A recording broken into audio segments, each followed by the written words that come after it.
And it is allegedly supposed to have been the first time that he ever killed a human being. So I think most people who are thinking through this, we naturally would expect a little bit of adrenaline, right? Maybe even the thought of what he had just done for the very first time might have made him physically ill. Like we would expect him to maybe lose his lunch, not exactly pop over to a nearby Dairy Queen to have lunch, calmly have lunch and just begin texting his lover. Which is why I was very surprised to learn of what Tyler Robinson did thereafter. Ready? Tyler Robinson, we can exclusively confirm to you all, drove 3 hours away from Orem, Utah, down to Panguitch, Utah. I hope I'm saying that right. A lot of the cities sound weird. I think it's Panguitch, Utah. I'm showing you a map of that distance. It is just under 3 hours to get there. Now, what was he doing there? You're probably wondering, did he meet up with somebody? No, he was alone. And what we can tell you that he did when he got there was that he pulled into the Cowboys Smokehouse on North Main Street. He grabbed himself a seat at the bar at this steakhouse, and he ordered himself some more food. Specifically, Tyler Robinson ordered a steak, medium rare, with mashed potatoes and vegetables. There were 3 servers that were working that night, and then after news exploded the following day and people began obsessively sharing, of course, the photo of the suspect, Tyler Robinson, having been captured after 33 hours. Well, one of the servers recognized him as the person that was sitting at the bar the night before. So they decided to huddle up with management and said, no, that person, Tyler Robinson, he was here. He was eating a steak. He was eating mashed potatoes. Management said, are you sure? Are you positive that Tyler Robinson said, yes, I'm absolutely sure. Well, they don't have any cameras at this restaurant. So what they decided to do was to verify that he was in the building, not by, of course, consulting outdoor video footage, which they didn't have access to, but rather just looking through credit card charges. Because Tyler Robinson, despite telling his roommate how he wanted to get away with this, remember the messages and like, oh, here's what happened. I don't want anybody to know. Make sure you delete this letter that's under the keyboard, but take a picture of it before you delete it, but read it and then destroy it. He's trying to get away with this crime. Well, he used his credit card. That's how they found it. And so what they did was the right thing. They contacted the feds. Now, that's interesting because I would imagine that after 33 hours, when they sort of gloriously come out and yeehaw, we got him, I would have, and call me crazy, I don't know how this stuff works. I'm not an expert, right? We're not experts, but I would imagine the first thing that they would do is that they would probably just try to figure out where he'd been. And maybe one way they would do that would be going through his credit card charges. I would imagine the federal government had that capability, but they didn't do that. Instead, they were contacted days later by this restaurant. The server filed a report responsibly and said, yeah, he was here. We have the literal receipt,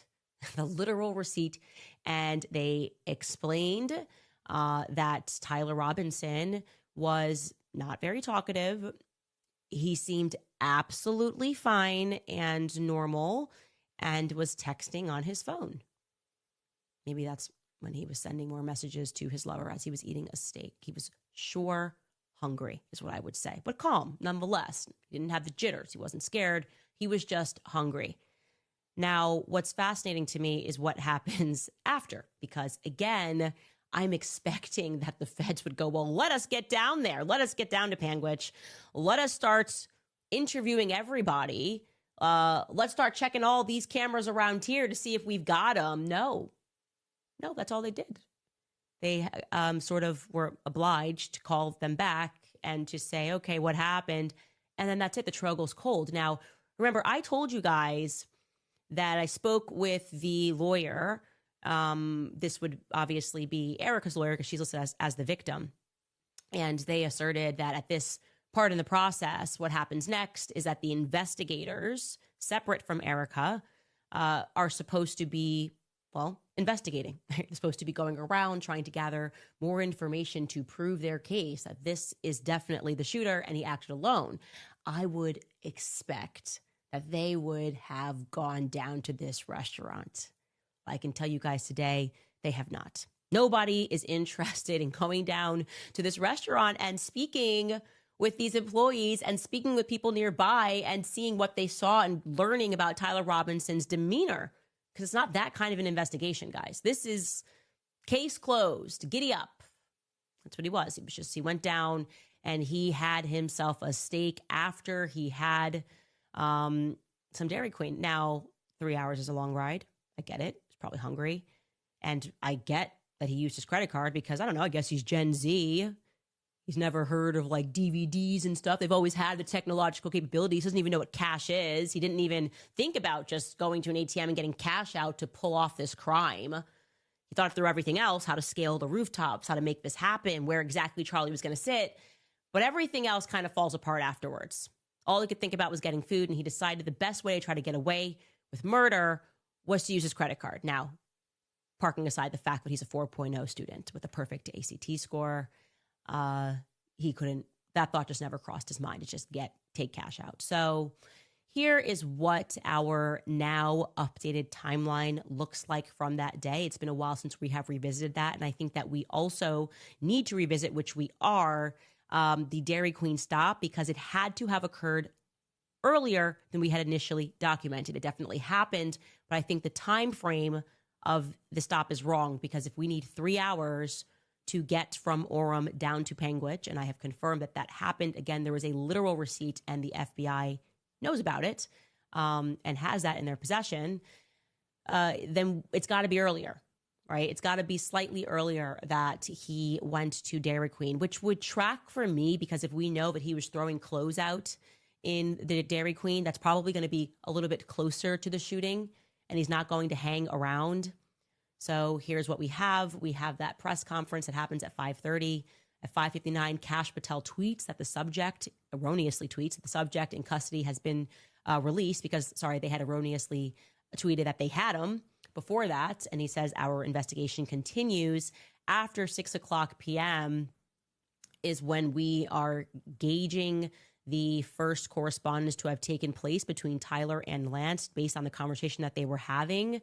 6:38 is when we initially had when that photo was taken. That photo was captured at the Dairy Queen, and I will update that for you guys. I am going back and trying to be more precise, wondering if that needs to be adjusted by an hour. Maybe it was actually 5:38 p.m.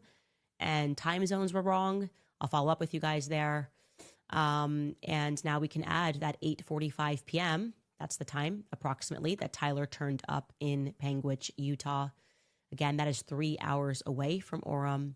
He has a meal at the bar counter, and then he leaves around 9:30 p.m. Remind you guys that he is fine. He's in a totally fine mood, and he is texting while he is eating, not speaking much to the servers. So when I spoke to the people who had reported this, they suspect, and I think this is a good suspicion, a good instinct to follow, that he may have gone to his grandma's house afterwards, because apparently that's where his grandmother is from, and she lives nearby. And if you guys recall, Tyler Robinson's grandmother was one of the first people to speak out, and she said, "You have the wrong person." She said, "My grandson does not fire guns. My grandson did not commit this murder." And so since I am learning that she is from around here and that she is a local and everyone's familiar with her, they know who she is, I would imagine that it's possible that Tyler Robinson could have gone to his grandmother's house for the night. Again, we don't know that as a fact. I am putting it out there because this is an investigation. And by the way, if you are somebody who is around or rather operates a business around the Cowboy Smokehouse, you may have footage that you're not even aware of. If you have information, maybe the feds called around, I don't know. Please, we are inviting you to send us an email to moretips@CandaceOwens.com, but we can now officially plot that in our timeline, and it just makes the feds story more just unbelievable. Just unbelievable is what I would say. Nothing they are saying makes any sense.